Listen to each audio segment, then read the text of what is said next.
नमस्कार साथियों, स्वागत है आप सभी का आपके अपने YouTube चैनल श्याम जी की जीएस पॉइंट यूट्यूब चैनल पर। साथियों, आज के इस वीडियो में दिल्ली पुलिस परीक्षा 2023 में पूछे जाने वाले जीके जीएस के अति महत्वपूर्ण प्रश्नों का प्रैक्टिस सेट लेकर के आया हूँ। आज की इस वीडियो में आपको टॉप 40 प्रश्न कराने वाला हूँ जो आने वाली दिल्ली पुलिस भर्ती परीक्षा 2023 के लिए अत्यंत महत्वपूर्ण प्रैक्टिस सेट है। आप लोग जानते हैं कि दिल्ली पुलिस भर्ती परीक्षा 2023 में जीके जीएस के 50 प्रश्न आने वाले और सभी अभ्यर्थी चाहते हैं कि इन 50 प्रश्नों में से वो कम से कम 40 से 45 स्कोर करके आएँ। तो उसी के लिए आपको जीएस के लगातार प्रैक्टिस सेट करते रहना है, क्योंकि जीएस ही एक ऐसा सब्जेक्ट है जो आपको अच्छा स्कोर कराने में आपकी मदद करेगा। तो आज के प्रैक्टिस सेट को पूरा करिएगा। प्रैक्टिस सेट को पूरा करने के बाद आपको अपना स्कोर कमेंट बॉक्स में शेयर करना और बताना है आपने हमारे इस वीडियो में कितने प्रश्न सही किए हैं और आपको ये प्रैक्टिस सेट कैसा लगा। प्रैक्टिस सेट पसंद आए तो वीडियो को आप लाइक कर देना। चैनल को आपने अभी तक सब्सक्राइब नहीं किया हो तो चैनल को आप ज़रूर सब्सक्राइब कर लीजिएगा और प्रैक्टिस सेट को आप अपने उस छोटे भाई बहन तक पहुँचा दीजिएगा जो दिल्ली पुलिस भर्ती परीक्षा 2023 की तैयारी कर रहा है और आने वाले समय में एक अच्छा स्कोर करना चाहता है। तो इन्हीं सब बातों को ध्यान में रखते हुए शुरू करते हैं आज का अपना जीके जीएस के अति महत्वपूर्ण प्रश्नों का प्रैक्टिस सेट नंबर 5। तो पहला क्वेश्चन है आपकी स्क्रीन पर कि अमेरिका के राष्ट्रपति अधिकतम कितनी बार राष्ट्रपति बन सकते हैं। तो कितनी बार बन सकते हैं अमेरिका के राष्ट्रपति अधिकतम राष्ट्रपति? तो ये बन सकते अधिकतम 2 बार। ऑप्शन नंबर बी इसका राइट आंसर हो जाएगा। अगला प्रश्न है आपके सामने कि वित्त आयोग की स्थापना कौन करता है। तो कौन करता है वित्त आयोग की स्थापना, ये आपको बताना है। तो वित्त आयोग की स्थापना करता है राष्ट्रपति। कौन? राष्ट्रपति करता है। ऑप्शन नंबर बी इसका राइट आंसर हो जाएगा। संसद के सदस्यों का वेतन देने का निर्णय कौन लेता है। तो कौन लेता है संसद के सदस्यों के वेतन देने का निर्णय? तो यह निर्णय लेता है संसद। कौन? संसद लेता है। ऑप्शन नंबर ए इसका राइट आंसर हो जाएगा। नेक्स्ट प्रश्न है आपके सामने किस अनुसूची में तीनों सूची संघ, राज्य एवं समवर्ती का वर्णन मिलता है। तो किस में मिलता है तीनों अनुसूची और तीनों सूचियों का, ये आपको बताना है। तो ये मिलता है 7वीं सूची में। ऑप्शन नंबर बी इसका राइट आंसर हो जाएगा। अगला प्रश्न है आपके सामने कि भारतीय दलहन अनुसंधान केंद्र कहाँ स्थित है। तो कहाँ पर है भारतीय दलहन अनुसंधान केंद्र, ये आपको बताना है। तो ये स्थित है कानपुर में। कहाँ पर? कानपुर में है भारतीय दलहन अनुसंधान केंद्र। ऑप्शन नंबर सी इसका राइट आंसर हो जाएगा। अगला प्रश्न है आपके सामने कि भारत में सबसे अधिक रेशम उत्पादन करने वाला राज्य कौन है। तो कौन सा है वो राज्य जो सबसे अधिक रेशम का उत्पादन करता है? तो वो राज्य है कर्नाटक। कौन सा है? कर्नाटक है। ऑप्शन नंबर डी इसका राइट आंसर हो जाएगा। अगला प्रश्न है आपके सामने कि भारत में उगाई जाने वाली अधिकतर कॉफ़ी किस किस्म की है। तो कौन सी किस्म की है वो कॉफ़ी जो सबसे ज़्यादा भारत में उगाई जाती है? तो वो है अरेबिका किस्म की। कौन सी है? अरेबिका की है। ऑप्शन नंबर ए इसका राइट आंसर हो जाएगा। अगला प्रश्न है आपके सामने कि नल सरोवर पक्षी अभयारण्य किस राज्य में है। तो कौन से राज्य में है नल सरोवर पक्षी अभयारण्य? तो ये है गुजरात राज्य में। किस में है? गुजरात राज्य में है। ऑप्शन नंबर सी इसका राइट आंसर हो जाएगा। अगला प्रश्न है आपके सामने कि अकबर के समय मुगलों के प्रधानमंत्री को क्या कहा जाता था। तो क्या कहा जाता था मुगलों के प्रधानमंत्री को? तो इन्हें कहा जाता था वकील। क्या? वकील कहा जाता था। ऑप्शन नंबर ए इसका राइट आंसर हो जाएगा। अगला प्रश्न है आपके सामने कि जहांगीर की रुचि सबसे अधिक किस कला में थी। तो कौन सी कला में थी जहांगीर की रुचि? तो ये सबसे अधिक रुचि रखता था चित्रकला में। तो इसका राइट आंसर हो जाएगा ऑप्शन नंबर बी। किस राज्य ने सबसे पहले त्रिस्तरीय पंचायती राज प्रणाली को अपनाया?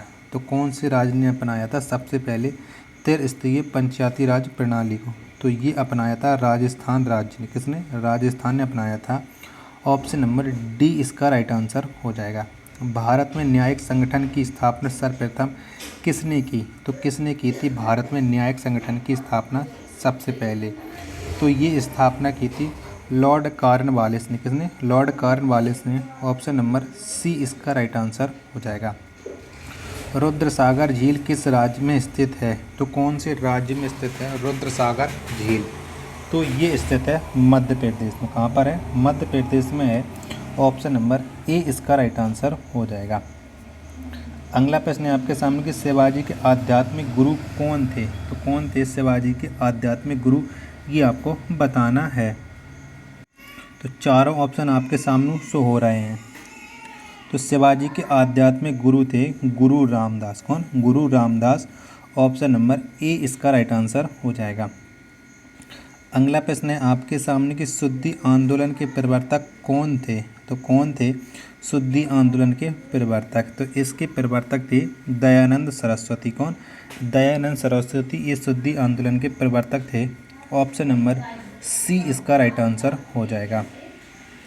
अगला प्रश्न है आपके सामने किसी न्यायालय को एक उच्च न्यायालय से दूसरे उच्च न्यायालय में स्थानांतरित करने का अधिकार किसके पास है? तो यह अधिकार किसके पास है, ये आपको बताना है। तो यह अधिकार है राष्ट्रपति के पास। किसके पास? राष्ट्रपति के पास ये अधिकार है। तो इसका राइट आंसर हो जाएगा ऑप्शन नंबर सी।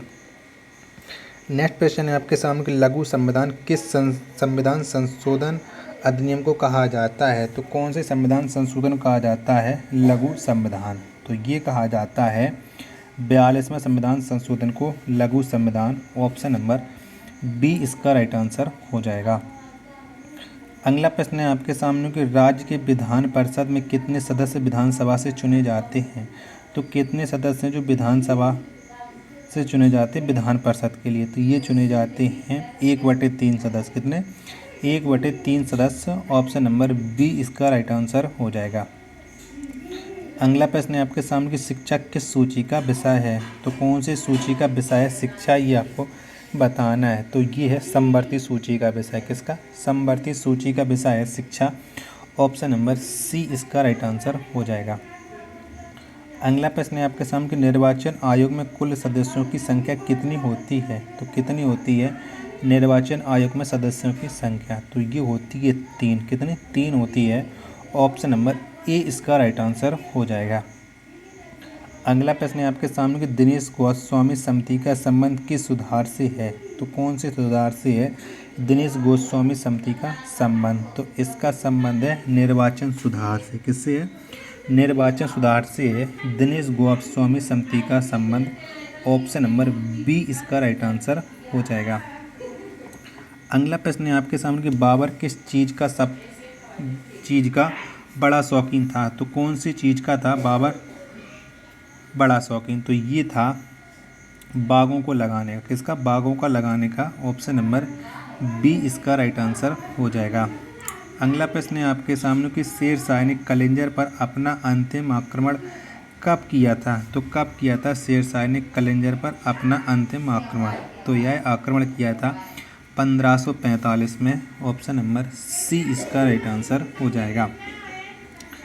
अगला प्रश्न है आपके सामने कि माल प्रवाह परियोजना किस राज्य में है? तो कौन से राज्य में है माल प्रवाह परियोजना, ये आपको बताना है। तो ये परियोजना है कर्नाटक राज्य में। किस में है? कर्नाटक राज्य में है माल प्रवाह परियोजना। तो इसका राइट आंसर हो जाएगा ऑप्शन नंबर सी। नेक्स्ट प्रश्न है आपके सामने कि वेमनाथ झील किस राज्य में है? तो कौन से राज्य में है वेमनाथ झील? तो ये है केरल राज्य में। किसमें? केरल राज्य में है। ऑप्शन नंबर ए इसका राइट आंसर हो जाएगा। अगला प्रश्न है आपके सामने कोयना बांध किस राज्य में है? तो कौन से राज्य में है कोयना बांध, ये आपको बताना है। तो ये है महाराष्ट्र राज्य में। किसमें? महाराष्ट्र राज्य में है कोयना बांध। तो ऑप्शन नंबर डी इसका राइट आंसर हो जाएगा। वीडियो पसंद आए तो वीडियो को आप लाइक ज़रूर करना। अगला प्रश्न है आपके सामने कि तिरुचिरापल्ली शहर किस नदी के तट पर स्थित है? तो कौन सी नदी के तट पर स्थित है तिरुचिरापल्ली शहर? तो ये है कावेरी नदी के तट पर। किसके? कावेरी नदी के तट पर। ऑप्शन नंबर बी इसका राइट आंसर हो जाएगा। अगला प्रश्न है आपके सामने कबीर किसके समकालीन थे? तो किसके समकालीन थे कबीर? तो ये थे सिकंदर लोदी के समकालीन कबीर। ऑप्शन नंबर बी इसका राइट आंसर हो जाएगा। भक्ति कवियों में वह कवि कौन है जिन्होंने मूर्ति पूजा का विरोध नहीं किया? तो कौन से कवि ने मूर्ति पूजा का विरोध नहीं किया था, ये आपको बताना है। तो ये चैतन्य ने, किसने?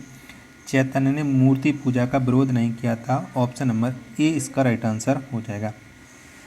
अन्नपूर्णा योजना का शुभारंभ कब किया गया? तो कब किया गया अन्नपूर्णा योजना का शुभारंभ? तो इसका शुभारंभ हुआ था 2000 ईस्वी में। ऑप्शन नंबर बी इसका राइट आंसर हो जाएगा।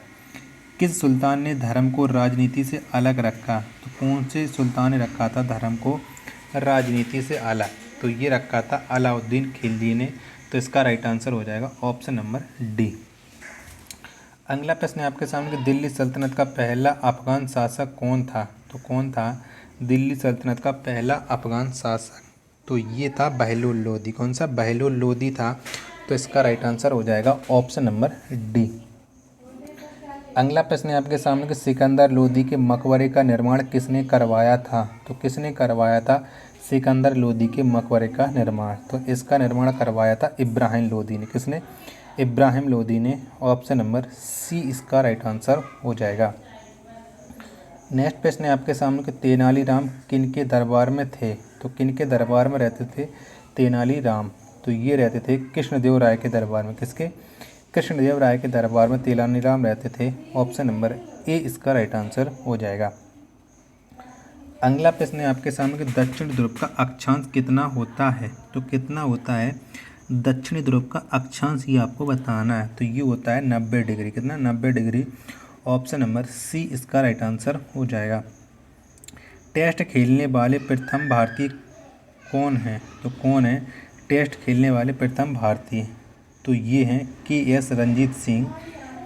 ऑप्शन नंबर बी इसका राइट आंसर हो जाएगा। ओबरा किसके लिए प्रसिद्ध है? तो किसके लिए प्रसिद्ध है ओबरा, ये आपको बताना है। तो ये प्रसिद्ध है थर्मल पावर स्टेशन के लिए ओबरा। ऑप्शन नंबर ए इसका राइट आंसर हो जाएगा।